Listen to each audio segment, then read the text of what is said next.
नमस्कार। इस समय आप देख रहे हैं दूरदर्शन हिमाचल। मैं हूं विजय चौधरी।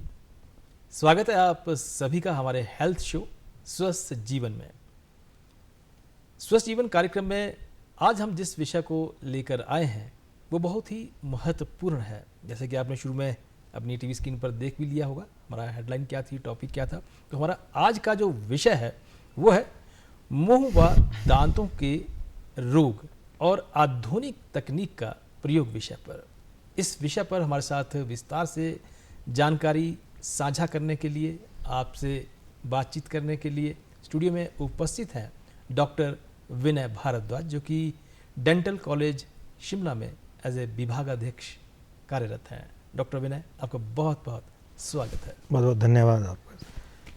अक्सर हम कभी भी फ़ोटो खिंचवाते हैं तो सबसे पहले जो सामने वाला फोटोग्राफर क्या कहता है, से चीज़।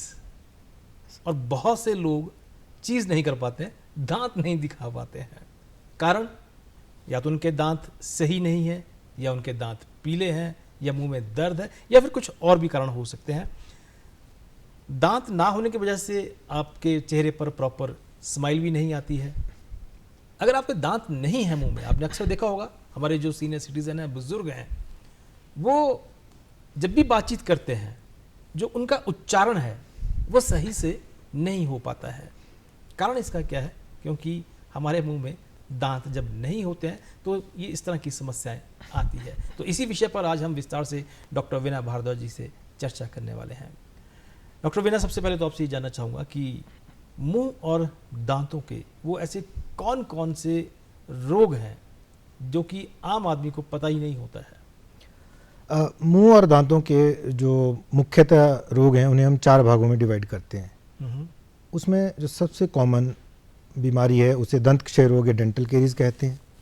दूसरी बीमारी पायरिया या पेरिडोंटल डिजीज़, जिसमें मुसूड़ा इफेक्ट होता है किसी भी डिजीज़ से, वो होता है। तीसरी जो कंडीशन जिसे माल ऑक्लूजन या टेढ़े मेढ़े दांतों की समस्या होती है। और चौथा वो डिजीज़ जो मुंह को इफेक्ट करती है वो है ओरल कैंसर। तो ये तो बीमारियां हो गई है मोस्टली। तो आपको क्या लगता है कि आपके पास तो हर रोज़ सैकड़ों की तादाद में अपनी मुंह की बदबू के बारे में, दांतों की समस्या के बारे में, मसूड़ों की समस्या के बारे में, डेंचर की समस्या के बारे में और जो अलग अलग समस्याओं के बारे में आते हैं, कौन सी समस्या हमारे प्रदेश में या हमारे देश में दांतों को लेकर सबसे अधिक रहती है? जहाँ तक समस्या का प्रश्न है कि कौन सी समस्या, उसमें दंत क्षय रोग या डेंटल केरीज सबसे ज़्यादा है। और जो मसूड़ों की समस्या है वो भी काफ़ी ज़्यादा 80 to 90% लोगों में पाई जाती है। तो दंत क्षय रोग जो है वो दांतों की वो बीमारी है, जैसे दांत का स्ट्रक्चर, हार्ड स्ट्रक्चर होता है, उसमें जब दांतों को अच्छी तरह साफ़ नहीं किया जाता, ब्रशिंग प्रॉपर ना हो या उसका तरीका सही ना हो, तो उससे क्या होता है कि दांतों के ऊपर जो चिपकने वाला पदार्थ जैसे कार्बोहाइड्रेट या कोई शुगर्स हैं वो जमा हो जाते हैं। और धीरे धीरे जो बैक्टीरिया हैं वो उस परत को, उसको जो है वो गलना शुरू हो जाता है। वो तो शुरुआत में एक छोटा सा धब्बा, शुरुआत में हम देखते हैं कि दांतों में काला सा धब्बा होता है, वही धीरे धीरे जो है वो उसकी जो डिस्ट्रक्शन होती जाती है बड़ी कैविटी का जो है वो रूप धारण कर लेती है। उसी को हम दंत क्षय रोग या डेंटल केरीज कहते हैं।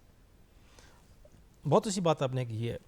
बचपन में जब बच्चे के मुंह में दांत आते हैं बहुत अच्छा लगता है कि बच्चे के मुंह में दांत आ गए हैं, थोड़ा बड़ा हुआ, दांत भी बड़े हुए। क्योंकि मैंने अक्सर ये कहीं पढ़ा भी है कि जीवन में एक ही बार दांत आपके बढ़ते हैं, उसके बाद शायद ये दांत बढ़ते भी नहीं हैं। जब तक तो मुंह में दांत है बहुत अच्छा लगता है, लेकिन जैसे ही दांत आपके कुछ इसमें, जैसे आपने उल्टा सीधा खा लिया, गर्म खा लिया या कुछ ऐसी चीज़ें खा लेते हैं, उससे आपके मुंह में बीमारियां लगनी शुरू हो जाती है। तो मुंह की बीमारी और दांतों की बीमारी, इन दोनों को अलग अलग आप कैसे करेंगे? मुंह में जो दांत होते हैं वो 2 तरह के होते हैं। एक तो बचपन में जब बच्चा पैदा होता है उसके 6 महीने में जो पहला दांत निकलता है उसे दूध का दांत या डेसिडुअस टीथ कहते हैं जी। 3 साल तक जो है वो 3 साढ़े 3 साल तक जो है वो निकलते रहते हैं। अलग अलग डेंटिशन का वो होता है, जैसे अलग अलग तरह के दांत होते हैं। उसके बाद जो है 6 साल में पहला दांत जो है परमानेंट टूथ आ जाता है, जिसे मोलर टूथ कहते हैं। तो ये एक ट्रांजिशन होती है डेसिडुअस दांतों से परमानेंट दांतों में। एग्जैक्टली। लेकिन जो डेंटल केरीज, जैसा मैंने कहा कि सबसे कॉमन डिजीज़ है, वो दूध के दांतों को भी इफ़ेक्ट करती है और परमानेंट टीथ को भी इफ़ेक्ट करती है। इसके पीछे कारण क्या देखते हैं आप? अब इसके पीछे कारण वही है कि प्रॉपर दांतों का ब्रश ना होना, या खान-पान? दांतों की केरी जो भी है, मतलब प्रॉपर जो है कि केयर ना करना या रेगुलर चेकअप ना करवाना, और ब्रशिंग टेक्निक भी इस पे डिपेंड करता है कि किस तरह से जो दांतों में ब्रश कर रहे हैं, कब कर रहे हैं, फ्रीक्वेंसी, वो सारी चीज़ें जो बहुत महत्वपूर्ण होती हैं। डॉक्टर बीना, ये सब बातें बहुत अच्छी हैं। मैं आपसे थोड़ा सा ये जानना चाहूँगा, अक्सर आपके दांत, आम जो हमारे दर्शक इस कार्यक्रम को देख रहे हैं वो अक्सर ये भी महसूस करते होंगे कि उनके दांत बहुत अच्छे हैं, लेकिन एकदम यकायक दांत में दर्द उठना शुरू हो जाता है। फिर उसको तो ये लगता है कि मेरे दांत तो बिल्कुल सही थे, मैं प्रॉपर ब्रश भी करता हूँ, हर चीज़ करता हूँ, तो फिर कैसे पता लगा जाए कि ऐसी अंदर बीमारी हो गई है या कुछ मैंने ऐसा खा लिया है? थोड़ा सा इसके बारे में विस्तार से बताएं। कई बार पेशेंट ये सोचता है कि उसके दांत ठीक हैं, लेकिन दांत की भी अलग अलग सतह होती है दांत की भी। तो कई बार जो इंटरडेंटल एरिया है, जहाँ से दो दांतों का आपस में जो इंटरेक्शन होती है, जो दो दांतों के दो सरफेस आपस में मिलते हैं, वहाँ से दंतक्षय रोग शुरू होता है।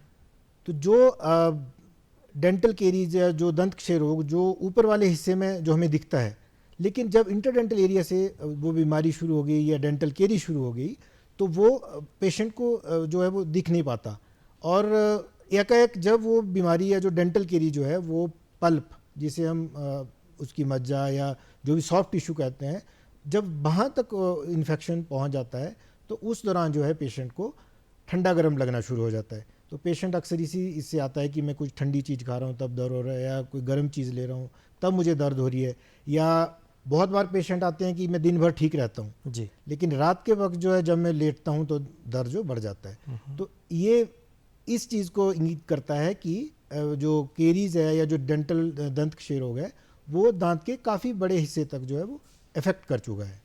तो ये पता कैसे लगेगा फिर इसका? जब पहली बार दर्द हुआ है तभी, मतलब जब डॉक्टर के पास नेक्स्ट डे पहुंच जाए तभी पता चलेगा इसका? तो जब भी हमारे पास पेशेंट आते हैं और ये बताएंगे कि मेरे दांत ठीक हैं लेकिन मुझे ट्रबल हो रही है, तो आजकल जैसे टेक्निक है हमारे पास जो है वो फैसिलिटीज़ हैं, तो उस पेशेंट का हम एक्सरे या रेडियोग्राफ करते हैं। तो रेडियोग्राफ से बिल्कुल क्लियर पता लग जाता है कि जो दंतक्षय रोग है वो इंटरडेंटल एरिया में कहाँ तक है, कितना उसका एक्सटेंड है। एग्जैक्टली मैं इसी विषय पर आपसे बात करना चाह रहा था, क्योंकि जो आधुनिक तकनीक है दांतों के बारे में, क्योंकि अक्सर जब हम बचपन में थे तो हमारे माँ बाप कहा करते थे कि दातुन कर लीजिए, या अखरोट के, अगर आपके आसपास किस तरह कोई है अखरोट के पत्ते हैं तो वो कर लीजिए, कर लेते थे, दांत चमक भी जाते थे। फिर समय के साथ ब्रश, फिर समय के साथ अलग अलग तरह के टूथपेस्ट, अलग अलग तरह के दंत मंजन मार्केट में आ गए, बाज़ार सटा पड़ा है कि इसमें नमक ज़्यादा है, इसमें ये ज़्यादा है। तो कौन सा पेस्ट करना चाहिए, किस तरह से करना चाहिए, और साल में कितनी बार दांतों को, अगर आपके बिल्कुल ठीक हैं तब भी आपको डॉक्टर के पास जाना चाहिए? जहाँ तक आपने टूथ पाउडर और टूथपेस्ट की बात कही, तो इसमें जो हम टूथपेस्ट को जो एडवोकेट या एडवाइस करते हैं, क्योंकि टूथ पाउडर में एब्रेसिव कंटेंट ज़्यादा होते हैं। तो जैसे अगर पेशेंट करेगा तो हो सकता है कि जो ऊपर वाली जो लेयर है दांत की वो उससे थोड़ी एब्रेड हो जाए। जहाँ तक ये प्रश्न है कि कौन सा टूथपेस्ट यूज़ करना चाहिए, कौन सा टूथब्रश यूज़ करना चाहिए, तो मैं यही सलाह दूंगा कि कोई भी टूथब्रश लें, टूथपेस्ट जो भी मार्केट में अवेलेबल हैं, लेकिन उसको करने का तरीका सही होना चाहिए। और ये बात कि उसको कब करना चाहिए, जैसे कई लोग 2, 3, 4 जब कितनी बार, जब उनको कई बहुत बार कर लेते हैं, तो मैं जो एडवाइस करूंगा तो मैं आपकी बात को रोक रहा हूँ। आपने अपने आस पड़ोस में कहीं आपने अगर नज़र घुमाई हो सुबह उठकर, तो बहुत सारे लोग ऐसे होते हैं जो 15-15 मिनट तक वो मुंह में झाग बनाते रहते हैं और लगता है कि यार पता नहीं इसके दांत कितने खराब है कि आज पूरे दांत साफ करके रहेगा आज। नहीं, तो उसमें मैं वही सलाह दूंगा कि सुबह जब हम उठते हैं, अक्सर लोग क्या करते हैं कि सुबह उठते ब्रश कर लेते हैं जी, उसका कोई लाभ नहीं होता उसका। तो उसमें ऐसा करना चाहिए कि ब्रश जो करना चाहिए वो जब हम ब्रेकफास्ट कर लिया, उसके बाद कुल्ला कर लिया, उसको ब्रश कर लिया। दिन में जब भी हम कोई चीज़ खाएं तो ब्रश करना संभव नहीं होता दांतों को, तो उस दौरान हम लोग पानी से नॉर्मल कुल्ला कर सकते हैं। दूसरी बात, कब ब्रश करना चाहिए? रात को सोने से पहले। जी, रात को कुछ भी खा लें, जैसे दूध वगैरह पी लिया, उसके बाद सोने से पहले हम ब्रश जरूर करें। 2 बार करें, सुबह शाम। और 2 मिनट से ज़्यादा ब्रश करना जो है वो ज़्यादा मैं एडवाइज़ नहीं करूँगा। ब्रश की टेक्निक ठीक होनी चाहिए। ठीक है ना। जी। कई बार ऐसा होता है कि बहुत जोर जोर से ब्रश करते हैं तो उससे लाभ की बजाय जो है वो हानि ज़्यादा होती है।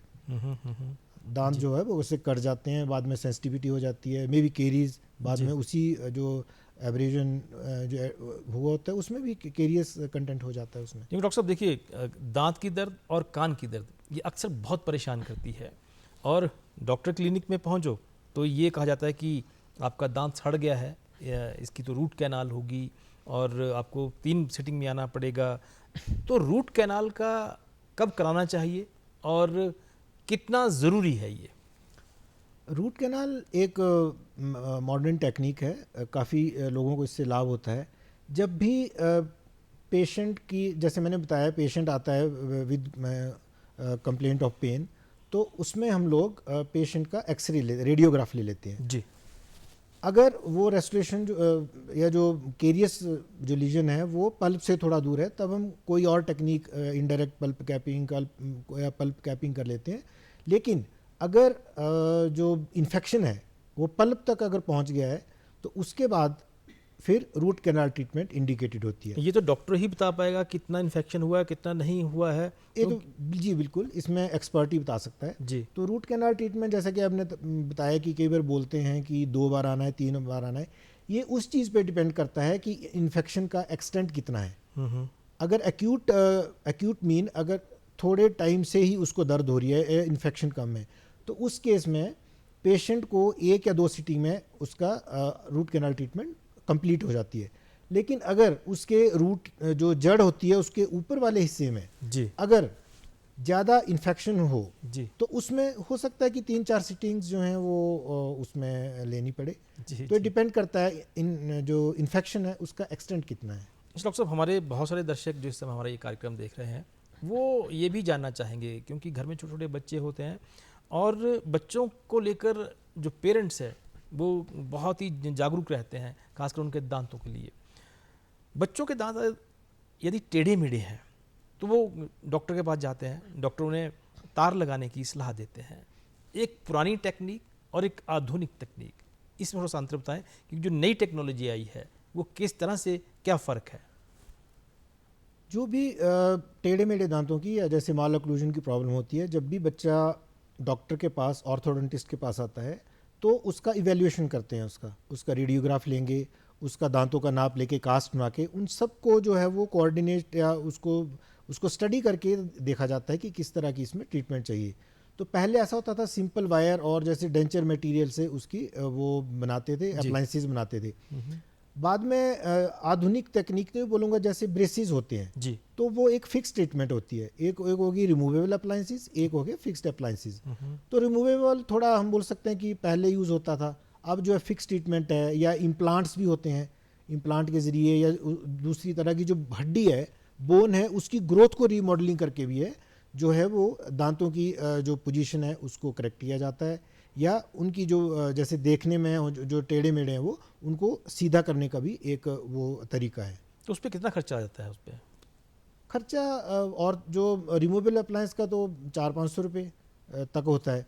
और जो दूसरा है, because it is aesthetic treatment है ना, जैसे कि मतलब it is not emergency treatment, is aesthetic. तो वो डिपेंड करता है कि आप किस तरह के जो उसमें कंपोनेंट्स हैं, किस तरह का कंपोनेंट्स लगवाना चाहते हैं, जल्दी करवाना चाहते हैं, तो उस पर डिपेंड करता है जो उसका खर्चा होता है। अच्छा, अक्सर हमने ये भी देखा है जो हमारे बुज़ुर्ग हैं वो, क्योंकि एक एज के बाद आपके दांत गिर जाते हैं या सड़ जाते हैं, लेकिन बहुत से ऐसे बुज़ुर्ग भी हैं जिनके 80-80 साल तक मैंने देखा है, 90-90 साल तक उनके काफ़ी दांत उनके मुंह में रहते हैं और बिल्कुल स्वस्थ दांत होते हैं। तो उस स्टेज तक दांतों को पहुंचाने के लिए हमें क्या कुछ अपने दांतों की किस तरह से देखभाल करनी चाहिए? जी, जैसे हमने पहले प्रश्न किया था कि अगर दांत आपको अच्छे भी लगें तो कितने समय के बाद जो एक प्रशिक्षित दंत चिकित्सक से वो दांतों को चेकअप करवाना चाहिए। जी। तो 6 महीने में, जो मैं बोलूँगा कि 6 महीने में जो भी आपके आस पड़ोस में, चाहे प्राइवेट क्लिनिक हो, कोई भी गवर्नमेंट इंस्टीट्यूशन हो, उसमें जाके जो है अपना पूरा चेकअप करवाएं। हमारे पास इंस्ट्रूमेंट्स होते हैं या बड़ा कुछ हो तो उसमें हम रेडियोग्राफ लेके भी बता सकते हैं।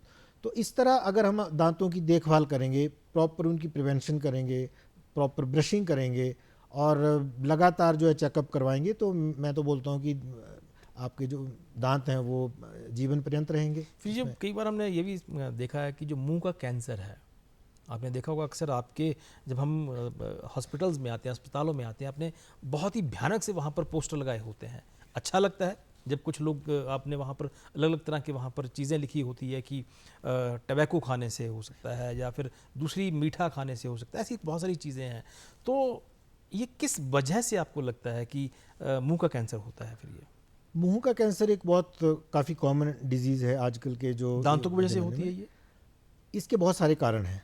दांतों इसका मुख्य कारण जो है वो है तंबाकू का सेवन। हम्म और तंबाकू में भी जब तंबाकू या पान में जो सुपारी का यूज़ करते हैं या चूना प्रयोग करते हैं, जिसे उनका प्रयोग करने से जो है वो उसकी जो केरीज मतलब कैंसर की जो बढ़ता है उसका होने के बाद जितनी उसकी एक्सटेंशन है, जो भी कॉम्प्लिकेशन होती है वो बहुत ज़्यादा होती हैं। रही बात दांतों की, तो दांतों का मैं एक चीज़ बताना चाहूँगा। कई बार ऐसा होता है कि मुंह में कोई शार्प टूथ, जी, कोई जड़ का टुकड़ा हो, दांत का कोई बहुत तीखा हिस्सा या कोई रेस्टोरेशन है उसका तीखा हिस्सा, जो ओरल कैविटी म्यूकोजा को बार बार इरिटेट कर रहा हो, लेकिन हम उसको इग्नोर कर देते हैं कि कोई बात नहीं, कोई दांत में कोई दर्द हो रही होगी। वो एक महत्वपूर्ण कारण है, बहुत मुख्य कारण है, जिसमें इग्नोरेंस की वजह से जो है वो जीभ का या हमारी जो चीक गाल का अंदर वाला हिस्सा, इसका कैंसर हो जाता है। तो जब उसका पता चलता है, पेशेंट सोचता है, दवाई वगैरह लेता रहता है कि इसमें कोई किसी तरह का कोई दांत की दर्द होगी, लेकिन वो जब ऐसी स्टेज तक पहुंच जाता है कि उसमें फिर टाइप 3 जो भी होती है, 3rd और 4th स्टेज, लास्ट स्टेज तक चला जाता है। तो वो एक दांत एक कारण है। एक और चीज़ें होती हैं जैसे ड्यूरिंग डेवलपमेंट ऑफ टूथ, जब दांत बन रहा होता है उस दौरान भी कुछ ऐसी कोशिकाएं जो हैं वो काफ़ी मतलब एक्सटेंसिव तरीके से जो बढ़ती हैं, वो भी एक कारण हो सकती हैं। लेकिन मुख्य कारण जो मैंने बताया, तंबाकू का प्रयोग और कोई ऐसा कोई शार्प टूथ, और तीसरा मैंने बताया कि जिसमें कोई भी ऐसे कोई और कोई अवधारणा हो या किसी और चीज़ का प्रयोग हो या शार्प चीज़ हो, उससे भी जो है वो दांत का कैंसर हो जाता है। अक्सर हमने ये भी देखा है कि बहुत सारे जो हमारे पेशेंट हमने अक्सर आपके क्लिनिकों में देखा है, अस्पतालों में देखा है, वो मसूड़ों की समस्या से बहुत परेशान रहते हैं कि मसूड़े कमज़ोर हैं या मसूड़ों से खून आता है, और कई बार क्या होता है कि दांतों के बीच में हल्की सी फुंसी नुमा कोई चीज़ बन जाती है। तो ये सब क्या चीज़ें हैं और इसका इलाज क्या है फिर? अब मसूड़ों में जो प्रॉब्लम होती है, जैसे कोई पेशेंट बोलेगा कि मेरे मसूड़ों से स्पॉन्टेनियस ब्लीडिंग, अपने आप खून चला रहता है। जी, दूसरा बोलेगा कि अगर कभी मैं कोई चीज़ खाऊंगा तो उस पे जो है वो खून की कोई ऐसे कोई लेयर या जैसे स्पॉट्स आ जाते हैं, जैसे सेब खाते हैं तो वो दूसरी चीज़ रहती है। जी, और जैसे आपने बताया कि इसका रीज़न ये होता है कि प्रॉपर दांतों की ब्रशिंग ना होने की वजह से दांतों में कैलकुलस जमा हो जाता है। उसको अगर हम क्लीन ना करें तो धीरे धीरे जो है वो उसकी वजह से जो है वो वहाँ पे डिपॉजिट हो जाता है, और अगर उसको साफ़ ना करें तो उसमें इन्फ्लेमेशन हो जाती है। वही इन्फ्लेमेशन जो है वही कारण है कि दांतों से ब्लीडिंग होती है। अगर वो उसको करेक्ट ना करें तो थोड़े टाइम बाद जो है उसमें फिर दांत जो है हिलने लग जाते हैं, that is because of inflammation, जो इन्फेक्शन होता है। आपने एक और प्रश्न किया कि कई बार जो है वो हमें लगता है कि मसूड़े में एक छोटा सा जैसे मस्सा टाइप बन गया जी, है। जी, जी, जी, वो रीज़न होता है जब इन्फेक्शन या तो मसूड़े के द्वारा या दांत के द्वारा जो है वो जड़ के टिप पे बन जाता है। जी। ठीक है, और उससे जो है फिर इन्फ्लेमेशन या कोई एक जैसे ट्रैक बन जाता है, बहुत इरिटेशन भी होती है बाद में। इरिटेशन भी होती है, और बार बार उसमें एक पस का स्पॉट सा बन जाता है जिसको आप निकालो थोड़ी देर बाद, फिर वो रिएक्टर करता रहता है। तो वो कब जाएगा? जब उसकी प्रॉपर जो है वो ट्रीटमेंट होगी, उसकी स्केलिंग होगी, उसकी रूट कैनाल ट्रीटमेंट होगी, या जब उसको प्रॉपर क्लीनिंग करने के बाद अगर फिर भी ठीक नहीं होता तो उसमें आजकल जैसे आधुनिक का ट्रीटमेंट है, जैसे फ्लैप सर्जरी होती है, शल्य क्रिया होती है बहुत छोटी सी, लेकिन उसमें मसूड़े में एक छोटा सा चीरा देके जो सब जिंजाइवल कैलकुलस होता है उसको निकाल देते हैं, और फिर जो है वो बिल्कुल जो आपके गम्स हैं वो हेल्दी हो जाते हैं। साथ में पेशेंट को फॉलोअप करते हैं, उसको एडवाइस करते हैं टू प्रॉपर ब्रशिंग के लिए या कुल्ला करने के लिए, वो सारी चीज़ें साथ में फीडबैक और फॉलोअप होता रहता है। मैं आपसे ये भी जानना चाहूँगा, बहुत से अक्सर डॉक्टर ये भी कहते हैं कि आपको अपने दांतों की स्केलिंग कराते रहना चाहिए, लेकिन कुछ लोग कहते हैं कि स्केलिंग नहीं करानी चाहिए। तो ये कितना सही है, ये मिथ कितना गलत है कि स्केलिंग करानी चाहिए, वर्ष में एक बार करानी चाहिए, 10 वर्ष में करानी चाहिए, कब करानी चाहिए, क्यों करानी चाहिए, थोड़ा इसके बारे में बताएं। जब भी पेशेंट हमारे पास आता है या किसी क्लिनिक में जाता है तो सबसे पहले उसको इवेल्युएट करते हैं कि क्या वो स्टेन्स हैं या क्या वो कैलकुलस है। तो अगर उसके दांतों में कैलकुलस जमा है, स्टेन जमा है, तो उसको एक बार उसको क्लीन कर देते हैं, जैसे मैनुअल भी होता है या आजकल मशीनों से भी करते हैं। तो वो करने के बाद अगर पेशेंट को, जब हमारे पास आधुनिक मशीनें आ चुकी हैं तो मैनुअल करने की क्या ज़रूरत है फिर? हाँ मैं वही बता रहा हूँ कि अगर तो स्केलर्स भी होते हैं, या जैसे अल्ट्रासोनिक स्केलिंग करने के बाद फिर पेशेंट को हम बताते हैं कि आपने दांतों को जो है प्रॉपर ब्रशिंग करते रहना है। अगर पेशेंट प्रॉपर ब्रशिंग कर रहा है तो उसको ज़रूरत नहीं पड़ती है दोबारा स्केलिंग करवाने की। पर फिर भी हम जब इवेल्युएट करते हैं दोबारा, वो 6 महीने में आया, कोई रीज़न हो, दांत में कोई ऐसे रफ सरफेस हो या कोई दांत जो है टेढ़े मेढ़े हों, जहाँ कुछ डिपॉजिट्स ज़्यादा फंस रही हो, तो उस तरीके से केस टू केस वेरी करता है कि उसकी दोबारा स्केलिंग करनी है, ज़रूरत है, अगर ज़रूरत है तो दोबारा उसको जो है वो स्केलिंग कर दी जाती है। अच्छा, अगर मैं घरेलू उपचार की बात करूं सिंपल, कि कई बार रात को इतना भयानक दर्द आपके उठ जाता है तो आप ना तो अस्पताल जा सकते हैं, ना आसपास कोई क्लिनिक है, ऐसी दशा में क्या करना चाहिए कि आपकी जो दांत की दर्द है वो ख़त्म हो जाए? देखिए, मैं तो एक चीज़ एडवाइस करूंगा कि कभी भी खुद कोई ट्रीटमेंट नहीं करें। हाँ, अगर रात को ऐसा कोई क्योंकि हर एक लोग आज की डेट में गूगल डॉक्टर बना हुआ है, आपको पता है, जी कि जी उस पर जाके देख लेता है कि हाँ ये है, तो उसी तरह का प्रयास करते हैं हर एक आदमी। नहीं, देखो टेम्परेरी रिलीफ तो कोई भी ले सकता है, कोई जी। एंटीबायोटिक घर में पड़ी हो, एनाल्जेसिक पड़ी हो, लेकिन उसका रूट जैसे कॉज, वो कहते हैं कि लौंग का तेल लगा लिया जाए, लौंग रख लिया जाए, कुछ इस तरह की भी चीज़? लौंग का तेल और जो लौंग को रखने से क्या होता है, जो लोकल नर्व एरिया में जो नर्व्स होती हैं वो टेम्परेरीली तो वो उससे करेक्ट हो जाता है, वो उनको मम्मीफाई कर देता है। लेकिन हमें उसका रीज़न ढूंढना है पेन का, कि क्या पेरिडोंटल है, मसूड़े में प्रॉब्लम है, या केरीज एक्सटेंशन की वजह से रूट कैनाल की ट्रीटमेंट है। तो उसको तो एक जो प्रशिक्षित चिकित्सक है वही बता सकता है कि किस तरह की ट्रीटमेंट करनी। हाँ, टेम्परेली तो आप रिलीफ ले सकते हैं, मतलब लौंग से, या फिर कुछ और जो घर हाँ, में कोई वो एनाल्जेसिक पड़ा है, कोई भी इस बिल्कुल तरह से। बिल्कुल। लेकिन वो भी अगर घर में कोई पढ़ा लिखा है तभी एक्सपायरी भी देखनी पड़ती है कई बार हाँ दवाई की, बिल्कुल कि बिल्कुल, है उसमें कि तो नहीं है। That is only for temporary relief, otherwise तो जाके एक्सपर्ट से ट्रीटमेंट लें। मैंने आपसे लगभग आधा घंटा बात की है, आधे घंटे में आपने मैक्सिमम बात ये कही है कि ब्रश प्रॉपर ढंग से करना चाहिए। अगर आपका ब्रश सही नहीं है, ब्रश करने का तरीका सही नहीं है, तो फिर आपके दांत खराब हो सकते हैं। मैं आपसे जानना चाहूँगा कि एक बच्चे को, एक जवान को और एक बुज़ुर्ग को किस तरह से दांतों की देखभाल करनी चाहिए? देखिए, दांतों की जो देखभाल है, जैसे बच्चा पैदा होता है उसके गम पैड्स होते हैं, देखो ना, तो उनको जैसे कोई उसका क्लोथ का छोटा सा हिस्सा लेके उससे माँ ब्रश कर सकती है। जब बच्चा थोड़ा बड़ा होता है तो गाइडेड ब्रशिंग, जी। जितना छोटा ब्रश लेके, जो पेडियाट्रिक ब्रश आता है उसके छोटा सा, जैसे चावल के दाने के बराबर, उसमें टूथपेस्ट लगा के लेकिन अपने सामने करवाना है। उसके बाद जब बच्चा बड़ा हो जाता है, जब मिक्स डेंटिशन, परमानेंट टीथ आ गए और वो डेसिडुअस टीथ, दोनों टीथ आ गए, उसके बाद जो है जितना मटर के दाने के बराबर जो है वो ब्रश पे लगा के, और मैंने जैसे बताया फ्रीक्वेंसी कितनी, जस्ट 2 मिनट तक ब्रश करें, 2 बार ब्रश करें और बार बार ब्रश करें। जी। यही एक तरीका है जिससे दांतों को स्वस्थ रख सकें। और अगर हम इस प्रिवेंशन को फॉलो करेंगे तो मैं ये बता दूं कि कभी भी दांतों की कोई प्रॉब्लम नहीं होगी। और एक और चीज़ इसमें बताऊंगा कि 6 महीने में ज़रूर एक प्रशिक्षित दंत चिकित्सक जो है अपने दांतों और मुंह का चेकअप करवाएं, और अगर कुछ भी नहीं है तो इसी तरह रेगुलर करवाते रहें, तो जीवन पर्यंत जो आपके दांत स्वस्थ रहेंगे और आपका जो मुंह है, ओरल कैविटी, वो रहेगी, अच्छी तरह आप खाना वाना खा सकेंगे और स्वस्थ जीवन का यही आधार रहेगा। मैं तो यही बोलना चाहूँगा। चलिए डॉक्टर विनय, इसी नोट पर कि आप अच्छे से ब्रश करें और अपने दांतों का ख्याल रखें, समय समय पर डॉक्टर के पास जाते रहें, इसी नोट पर आज का कार्यक्रम हम यहीं पर समाप्त करते हैं। आप हमारे स्टूडियो में आए, बहुत अच्छी बातें आपने हमारे दर्शकों से साझा की है, इसके लिए आपका बेहद शुक्रिया। तो फिलहाल स्वस्थ जीवन कार्यक्रम में आज बस इतना ही, लेकिन आप बने रहिए दूरदर्शन हिमाचल के साथ। नमस्कार।